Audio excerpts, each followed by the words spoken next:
Health channel में आपका फिर से स्वागत है। आज का एपिसोड बहुत ही इम्पॉर्टेंट है क्योंकि आज एक बहुत ही फेमस वनस्पति आजकल जिसकी चर्चा है उसके बारे में हम डिस्कस करेंगे। जैसे कि आप देख पा रहे हैं, इसको आप ज़रूर पहचान गए होंगे और आपने इसके बारे में इंटरनेट पे बहुत देखा भी है, सुना भी है। ये आजकल बड़े चर्चा में है।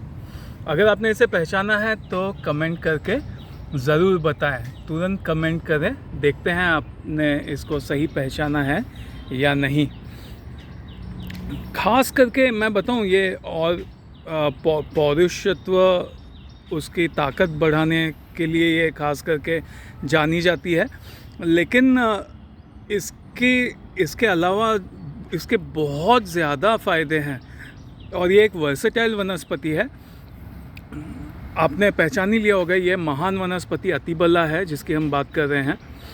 और ये ख़ास करके इसकी सबसे बड़ी अगर मैं प्रॉपर्टी बताऊं तो वो है वुंड हीलिंग। कोई भी ऐसा नासूर ज़ख़म जो कि ठीक ना हो रहा हो, उसे ठीक करने के लिए ये एक बहुत ही ज़बरदस्त काम करती है। ये ख़ास करके इसके लिए बहुत ही इम्पॉर्टेंट है। अगर कोई ज़ख़म ठीक ना हो रहा हो तो अतिबला के पत्तों के साथ साथ आप इस महान वनस्पति, इस बेल के भी पत्ते यूज़ कीजिए। देखिए इसे कितना सुंदर फूल लगा हुआ है। इसको भी आप ज़रूर पहचान गए होंगे अगर आप हेल्थ चैनल रेगुलरली फॉलो करते हैं तो। ये महान वनस्पति विधारा है। साथ ही साथ ये महान खरपतवार जो है, ये महान जड़ी बूटी जो है भूमि आंवला, इसके भी पत्ते ले लीजिए आप। और धृत कुमारी, एलोवेरा जिसे कहते हैं। इन चार वनस्पति, ये चार वनस्पतियाँ और साथ ही साथ जो शिवजी को पसंद है, जो 7 पत्तों वाला जो पत्ता होता है जिसे शिवरात्रि में भी बहुत यूज़ किया जाता है, आप जानते ही मैं किसकी बात कर रहा हूँ। वो जो महान वनस्पति है, मैं जानबूझ के उसका नाम नहीं ले रहा हूँ, नहीं तो YouTube एक्चुअली डीमोनेटाइज काफ़ी बार कर देता है एपिसोड्स को। तो इन सारे उसके भी पत्ते आप ले लीजिए। इन सारे वनस्पतियों को साथ में लेकर के और उसका पेस्ट बना करके अगर आप लगाते हैं जहाँ पे ज़ख़म हुआ है, और अगर वो ठीक ना हो रहा हो तो ज़ख़म बड़े जल्दी से ठीक हो जाता है और वो जल्दी से सूख जाता है और बहुत तेज़ी से रिकवरी हो जाती है। काफ़ी बार ये भी नौबत आ जाती है कि ज़ख़म ठीक ना हो रहा हो तो अंग काटने भी पड़ जाते हैं। तो इतने ख़राब परिस्थिति में भी बहुत ही तेज़ी से रिकवरी हो जाती है इस कॉम्बिनेशन से जो मैंने बताया है। किसी भी प्रयोग को करने से पहले वैद्य का परामर्श ज़रूर कर लें। इसके अलावा ये खास करके हर तरह के पेट के विकारों में ये बहुत अच्छा काम करता है। इसमें काफ़ी लोग कहते हैं इसके 10 पत्ते खा लो आप और फिर एकदम ठीक हो जाएगा, ऐसा हो जाएगा, वैसा हो जाएगा। देखिए ये मैं पर्सनल मेरा अनुभव बताता हूँ। मैं एक्चुअली इसका कोमल पत्ता लेता हूँ और उसका नीचे का जो टिप है सिर्फ इतना तोड़ करके खाता हूँ। देखिए कितना है। और इससे ये जो है, देखिए ये भी बड़ा मुझे तेज़ लगता है। तो हर एक की बॉडी है, जैसे मेरी बॉडी वनस्पतियों को रिएक्ट बहुत फास्ट करती है और मेरे लिए ताज़े जो कोई भी वनस्पतियाँ होती हैं, थोड़े से खाने पर भी बड़ा मेरा बॉडी है वो तुरंत रिएक्ट करता है। तो जो डोसेज होता है वो हर एक पेशेंट के लिए, हर एक व्यक्ति के लिए अलग होता है। इसलिए एक्चुअली वैद्य का परामर्श लेना बहुत ही ज़रूरी है। वैद्य का अनुभव लेकर के साथ चले तो फिर दिक्कत नहीं आती है। तो कुछ लोग कहते हैं 10 पत्ते लेने के लिए भी कहते हैं। मैं तो कहता हूँ जैसे एक टिप छोटा सा कोमल पत्ते का लिया, उससे शुरुआत कीजिए। आपको खुद ही पता लग जाएगा आपकी बॉडी कैसे उसको रिएक्ट कर रही है और धीरे धीरे आप वैद्य के परामर्श से इसका डोज बढ़ाएं और इसके पत्तों का अगर सेवन करते हैं तो पेट के हर तरह के जो विकार है वो दूर हो जाते हैं। इसमें ये बहुत ही अच्छा काम करता है। ये स्वभाव में शीतल है, इसलिए थोड़ा सा सेफ भी है ये वनस्पति। एक तो इसकी पहचान बड़ी आसान है। इसको जो ये फल लगते हैं, चक्र जैसे जो इसके फल लगते हैं, अभी इसका सीज़न नहीं है इसलिए ये थोड़ा सा अजीब सा लग रहा है, नहीं तो ये एकदम गोल होते हैं, टायर जैसे नज़र आते हैं, या फिर कंगी कहते हैं इसे।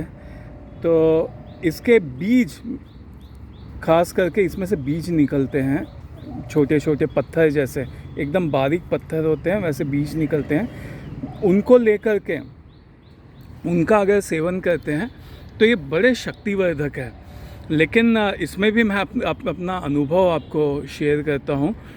तो ये बीज जो है, इनके साथ एक प्रॉब्लम होता है कि ये खाने में बड़े ये इजीली पचते नहीं हैं। तो ख़ास करके एक तो इनके बीज का सेवन करने से पहले ध्यान रखिए कि उसके बीजों के छिलके जो हैं वो निकाल देने चाहिए पहले। उनको इमाम जस्ते पे कूट करके और उनके बीज निकाल दे और उन बीजों को पाउडर कर ले तो वो इजीली पच जाएंगे। उसका छोटा सा उन्हें बाद में घी में भून ले और फिर छोटा सा लड्डू बना करके, मिश्री भी थोड़ी पाउडर करके आप साथ में ऐड कर दे और छोटे छोटे लड्डू बना करके अगर सेवन करते हैं वैद्य के परामर्श से, तो ये बड़े शक्तिवर्धक है। तो इसके बीज को, इसके एक तो उसका छिलका निकालना और इसमें घी ऐड करना, क्योंकि वो बड़े शुष्क भी होते हैं और पचने में बड़े मुश्किल होते हैं, इसलिए पाउडर करना भी उसे बहुत ज़रूरी है। तो ये कुछ सावधानियां हैं इसके बीज को उसका सेवन करने से पहले। नहीं तो मैंने यूं ही इसके बीज भी खाए हैं, लेकिन बाद में फिर पेट में बड़ा अजीब सा ये डिस्कम्फर्ट पैदा करता है, क्योंकि वो पचने में बड़े भारी है और 2-3 घंटे तक दिक्कत आती रहती है। वो थोड़े से चुभते भी हैं पेट में। तो ये मेरा प्रैक्टिकल अनुभव है जो मैं इस वीडियो में आपसे डिस्कस कर रहा हूँ।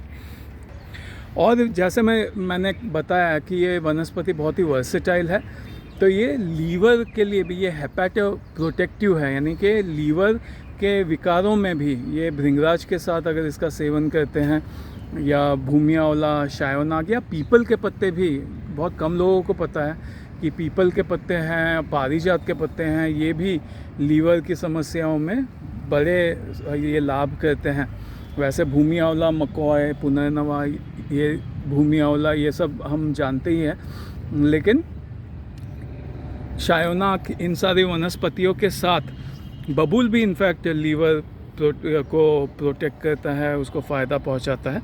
इन सारे वनस्पतियों के साथ अगर इसका सेवन करते हैं वैद्य के देखरेख में, तो लीवर के विकारों में बड़े तेज़ी से लाभ होता है।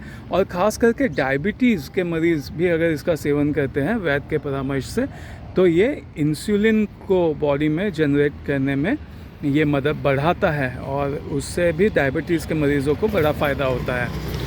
और तो ये एक वर्सेटाइल वनस्पति है। इसके येलो फूल है, तो जिन भी वनस्पतियों के येलो फूल होते हैं वो खास करके चर्म विकारों के लिए भी बड़े लाभकारी होते हैं। तो ये भी इसका एक लाभ है। ये एक वर्सेटाइल वनस्पति है जो कि इसका सेवन करने से, अगर आप एक मर्ज़ के लिए इसका सेवन करोगे तो ये आपको आपके 10 विकार दूर कर देगा बॉडी के।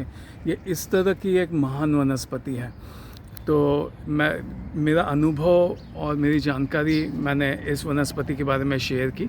अगर आपको ये वीडियो पसंद आया तो इसे लाइक कीजिए, और अगर आपने हेल्थ चैनल को अभी तक सब्सक्राइब नहीं किया है तो क्या कर रहे हैं। आपको इसमें बहुत ही इम्पोर्टेंट जानकारी, खास करके मैं अपना अनुभव टाइम टू टाइम शेयर करते रहता हूँ, तो आपको रेगुलरली अपडेट्स मिलते रहें, इसलिए चैनल को सब्सक्राइब ज़रूर कीजिए। अगले एपिसोड तक विशाल साठे को दीजिए इजाज़त। बाय।